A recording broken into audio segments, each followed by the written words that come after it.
এই যে আমাদের বেবজা বেজা বিডা এতগুলো কেন এক ছাতার নিচে কেন আনা যাচ্ছে না সবগুলোকে? আমরা এটা নিয়ে অনেক ডিটেইল আলোচনা পর্যালোচনা রিসার্চ করেছি লাস্ট 2-3 মাস। ইনফ্যাক্ট এই সপ্তাহের প্রথম দিকেই একটা উপদেষ্টাদের কমিটিকে আমরা সেটা প্রেজেন্টও করেছি। সেই কমিটিটাকে কমিশন করা হয়েছিল প্রধান উপদেষ্টার কার্যালয় থেকে।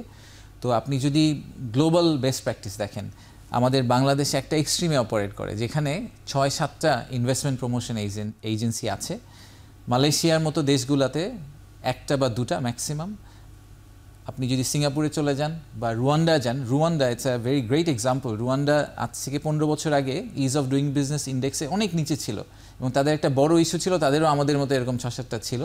তারা সেটাকে কমিয়ে 1টাতে নিয়ে আসার পরে তাদের সিগনিফিক্যান্ট জাম্প হয়েছে, প্রায় 100 ধাপ তারা এগিয়ে গেছে র্যাঙ্কিংয়ে।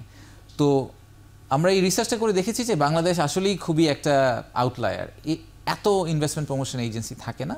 যখন করা হয়েছে তখন হয়তো বিভিন্নভাবে স্বার্থ সিদ্ধির জন্য করা হয়েছে।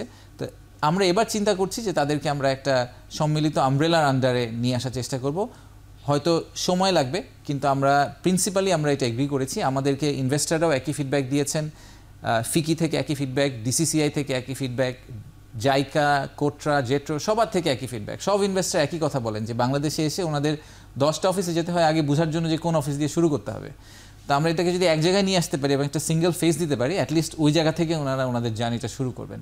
তো এটা নিয়ে আপনারা সিগনিফিক্যান্ট একটা প্রোগ্রেস আশা করি আপনারা নেক্সট 3 থেকে 6 মাসের মধ্যে দেখতে পাবেন।